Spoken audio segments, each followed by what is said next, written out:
नमस्कार दोस्तों, मेरा नाम है आकाश और आप सभी का मेरे YouTube channel A to Z study में बहुत बहुत स्वागत है। और आज की क्लास में मैं आपको इंडियन पॉलिटी का आर्टिकल 61, आर्टिकल 62, आर्टिकल 63 और आर्टिकल 64 पढ़ाने वाला हूं। और इससे पहले की क्लासेस में मैं आपको आर्टिकल नंबर 60 तक सारे के सारे आर्टिकल्स पढ़ा चुका हूं। तो अगर आपको आर्टिकल 60 या इससे पहले के किसी आर्टिकल को पढ़ना है तो आप मेरी प्रीवियस वीडियोस को जाके देख सकते हो। तो वीडियो को शुरू करने से पहले अगर आप लोगों ने अब तक इस वीडियो को लाइक, शेयर और मेरे चैनल को सब्सक्राइब नहीं किया है तो पहले तो आप इस वीडियो को लाइक कर दें, शेयर कर दें और साथ ही मेरे चैनल को सब्सक्राइब कर दें। और अगर आप लोगों ने अब तक मेरे टेलीग्राम चैनल को भी सब्सक्राइब नहीं किया है तो जाके उसको भी ज्वाइन कर लें, क्योंकि अगर आपको इस वीडियो की पीडीएफ चाहिए तो आपको पीडीएफ मेरे टेलीग्राम चैनल पर ही मिलेगी। और इस वीडियो की पीडीएफ का लिंक आपको डिस्क्रिप्शन बॉक्स में मिल जाएगा। और साथ ही में अगर आप लोग चाहो तो डायरेक्टली टेलीग्राम से जाके भी कर सकते हो। तो आपको टेलीग्राम पे जाके सर्च करना है ए टू जेड स्टडी, जो कि मेरे चैनल का नाम है। आपको वहां पे एक चैनल दिख जाएगा और आपको उसको ज्वाइन कर लेना है। आज की क्लास का पहला आर्टिकल होने वाला है आर्टिकल नंबर 61, जो कि प्रेसिडेंट के इम्पीचमेंट के ऊपर यानी कि महाभियोग के ऊपर है। इस आर्टिकल में दिया है कि अगर किसी प्रेसिडेंट का इम्पीचमेंट करना है, मतलब राष्ट्रपति को उसके पद से हटाना है, तो उसके लिए क्या प्रोसीजर होता है वो सब हमारे इसी आर्टिकल के अंदर दिया हुआ है। तो आर्टिकल नंबर 61 का क्लॉज 1 ये कहता है, when a president is to be impeached for violation of the constitution, the charge shall be preferred by either houses of parliament। मतलब ये है कि जब भी राष्ट्रपति का महाभियोग यानी कि राष्ट्रपति को हटाने की बात की जाती है या फिर राष्ट्रपति को हटाया जा रहा होता है संविधान के हनन में, मतलब उसने अगर संविधान का हनन किया है या फिर उसने कुछ ऐसा काम किया है जो कि संविधान के खिलाफ है, तो राष्ट्रपति को हटाया जा सकता है। और इसके जो चार्ज हैं, मतलब जो भी संविधान का हनन हुआ है उसका जो चार्ज है वो पार्लियामेंट यानी संसद के किसी भी हाउस द्वारा लगाया जा सकता है। ये है 61 का क्लॉज 1। इसके बाद में है 61 का क्लॉज 2। क्लॉज 2 ये कहता है, no such charge shall be preferred unless the proposal to prefer such charge is contained in a resolution which has been moved after at least 14 days notice in writing signed by not less than 1/4 of the total number of the members of the house has given of their intention to move the resolution।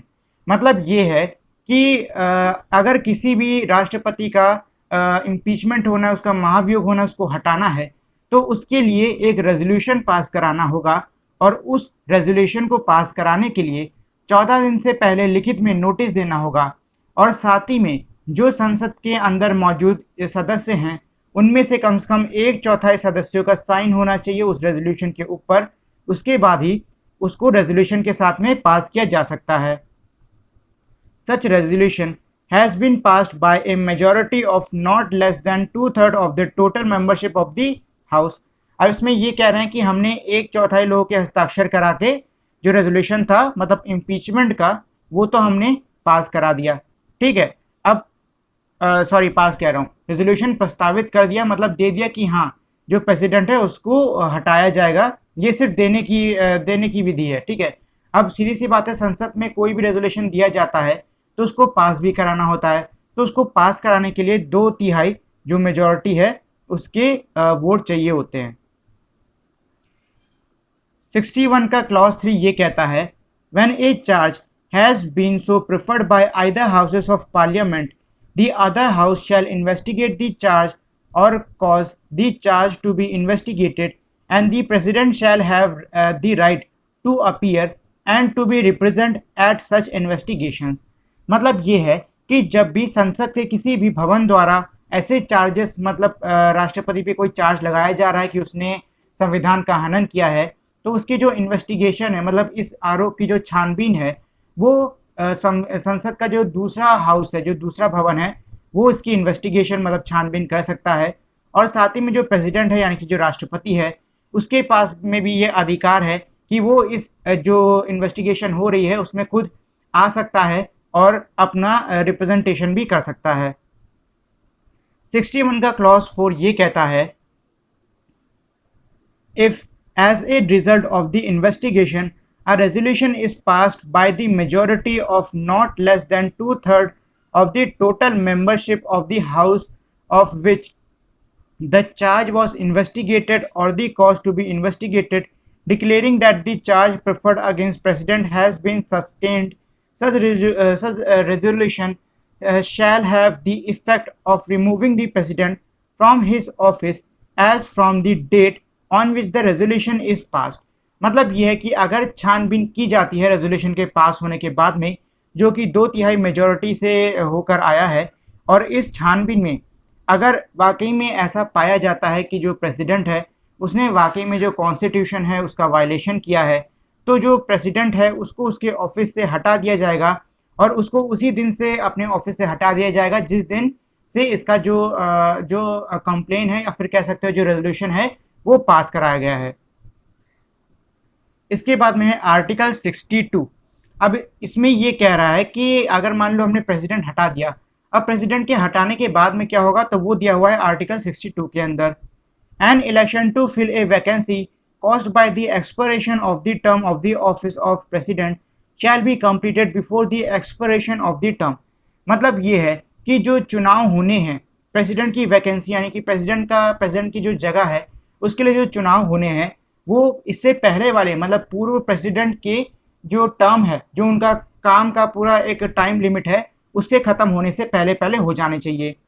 62 का clause 2 ये कहता है, an election to fill a vacancy in the office of the president occurring by the reason of his death, resignation और removal और otherwise shall be held as soon as possible after and in no case later than 6 months from the date of occurrence of the vacancy, and the person elected to fill the vacancy shall, subject to the provision of Article 56, to entitled to hold office for the full term of 5 years from the date on which he enters upon his office। मतलब ये है कि जब चुनाव किया जाएगा, मतलब मान लो कोई प्रेसिडेंट है जिसकी डेथ हो गई है, उसने रिजाइन दे दिया है या फिर उसका इम्पीचमेंट करके उसको हटा दिया गया है, तो उसके बाद में जितना जल्दी हो सकता है उतना जल्दी प्रेसिडेंट का चुनाव होना है और मैक्सिमम 6 महीने से ज़्यादा समय इसमें नहीं लिया जाएगा। और साथ में ये भी कह रहे हैं कि जो भी व्यक्ति उस इलेक्शन को जीतता है तो उसके जीतते ही आर्टिकल 56 के अंदर उसको जो भी प्रोविजन मिलने हैं वो सब मिलने शुरू हो जाएंगे। और साथ ही में जिस दिन वो इलेक्शन जीत के उसने ऑफिस को ज्वाइन किया है उसके बाद से वो 5 साल तक अपनी ड्यूटी को निभाएगा। मतलब यह कि उसका टर्म भी 5 साल तक चलेगा। ऐसा नहीं है कि इससे पहले वाले प्रेसिडेंट का 2 साल का था तो उसके बाद वाले को आने पे आपने सिर्फ 3 साल का काम दे दिया, नहीं। अगर मान लीजिए कोई प्रेसिडेंट है जो कि 2 साल काम करके हट गया है, इसके बाद आने वाला जो भी प्रेसिडेंट आएगा वो 3 साल नहीं बल्कि 5 साल का काम करेगा।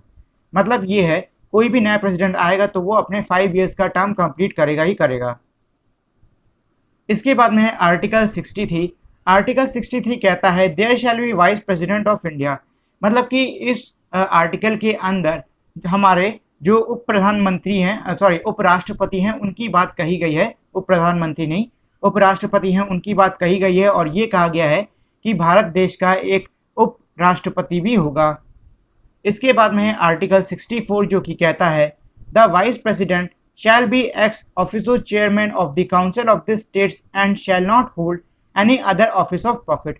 मतलब यह है कि जो वाइस प्रेसिडेंट होगा वो एक्स ऑफिस चेयरमैन होना चाहिए काउंसिल ऑफ स्टेट्स का, और जब उसको वाइस प्रेसिडेंट बनाया जा रहा है तो वो कोई भी प्रॉफिट मतलब ऑफिस ऑफ प्रॉफिट को होल्ड नहीं करेगा।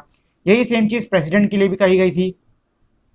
Provided that during any period when the vice president act as president or discharge the functions of the president under article 65, he shall not perform duties of the office of the chairman of the council of states and shall not be entitled to any salary or allowance payable to the chairman of the council of state under article 97।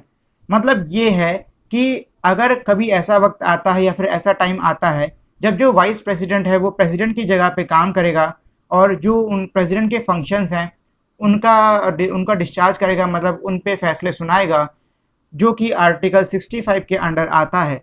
तो वो जितने समय के लिए president का काम करेगा उतने समय के लिए वो अपनी duties as an chairman of council of state नहीं निभा पाएगा, ना ही उसको कोई सैलरी और अलाउंस दिए जाएंगे जो कि chairman of council of state के अंडर आते हैं, जिसके बारे में 97 यानी आर्टिकल 97 में चर्चा की गई है। तो आज की क्लास में मैं आपको बस यही 4 आर्टिकल पढ़ाने वाला हूँ। अगर आपको इन 4 आर्टिकल से जुड़े हुए कोई भी क्वेश्चन है तो आप मुझे कमेंट सेक्शन में पूछ सकते हो। अगली क्लास में मैं आपको इसके आगे के आर्टिकल्स पढ़ा दूंगा। तो आज के लिए इतना ही, और अगर आप लोगों ने अब तक मेरी इस वीडियो को लाइक, शेयर और मेरे चैनल को सब्सक्राइब नहीं किया है तो इस वीडियो को लाइक कर दें, शेयर कर दें और साथ ही मेरे चैनल को सब्सक्राइब कर दें। तो इसी के साथ में हमारी आज की वीडियो यहीं पे खत्म होती है। मिलते हैं हम लोग अपनी अगली वीडियो में, तब तक के लिए नमस्कार।